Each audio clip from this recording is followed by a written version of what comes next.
আসসালামু আলাইকুম দর্শক মণ্ডলী, আমি নাজমিস কর্নার থেকে আপনাদেরকে সবাইকে শুভেচ্ছা জানাচ্ছি।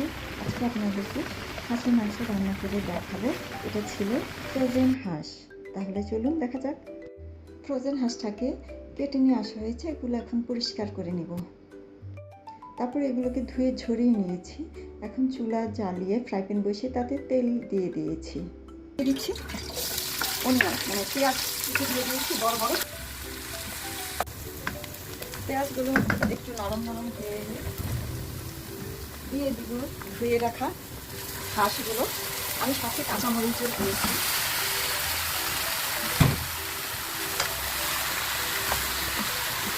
দিয়ে দিচ্ছি 1 টেবিল চামচ পরিমাণে হলুদের গুঁড়া।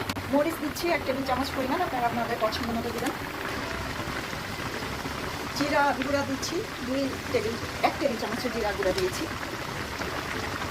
2 চা চামচ গরম মশলা, অর্থাৎ 1 টেবিল চামচ গরম মশলা দিয়েছি। হাঁসের মশলাতে একটু মশলা বেশি দিয়ে রান্না করতে হয়, তাহলে গন্ধ লাগবে। দিয়ে দিচ্ছি রসুন বাটা। রসুন বাটা এখানে 3 টেবিল চামচের মতো আছে। আদা বাটা 4 টেবিল চামচের মতো আছে এখানে।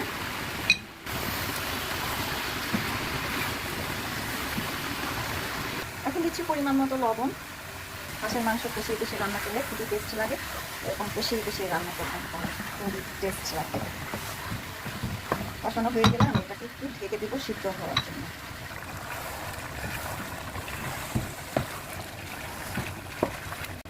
এখন সিদ্ধ হওয়ার জন্য ঢেকে দিচ্ছি, চুলার আগুনটা একটু কমিয়ে দিচ্ছি। ঢাকনাটা উঠালাম। এখন আমি এর মাঝে দিয়ে দিচ্ছি আলু। আলু খেতে খুবই টেস্টি, সেই জন্য মাঝে দিয়েছি। মাংসগুলো কিন্তু হাঁসের মাংসগুলো অর্ধেকটা হয়ে গিয়েছে, সেই জন্য আলু দিয়ে দিলাম। এখন আলুগুলো সিদ্ধ হওয়া পর্যন্ত আমি অপেক্ষা করব। এখন দিয়ে দিচ্ছি আমি পুদিনা পাতা। পুদিনা পাতাটা অপশনাল, আপনাদের ইচ্ছা দিলেও পারেন না দিলেও পারেন, তবে এটা দিলে হাঁসের যে একটা গন্ধ আছে সেটা চলে যেতে খুবই সাহায্য করে। আর দিচ্ছি 4টা কাঁচামরিচ ফালি করে নিয়েছি, ওই 4টা কাঁচামরিচ দিয়েছি, এতে করে ফ্লেভারটা অনেক ভালো আসবে।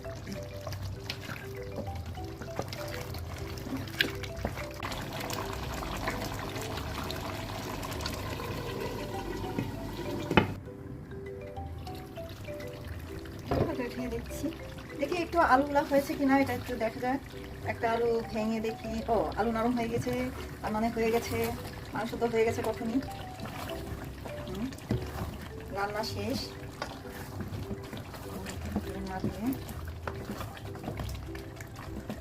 আপনার ইচ্ছা করলে আরো শুকিয়ে নিতে পারবেন, কষি কষি শুকিয়ে না যাবে, তবে আমার মনে হয় এটাই পারফেক্ট। আমি এখন এটা উঠিয়ে নিব, চুলা বন্ধ করে দিচ্ছি। এখন দেখি খাওয়ার পালা। আপনারা এভাবে রান্না করে নেবেন, খুবই টেস্টি হবে খেতে। আশা করি ভিডিওটি দেখে রান্না করতে কোনো অসুবিধা হবে না। আলু সবাই খেতে পছন্দ করে, তাই আলুও দিবেন সাথে।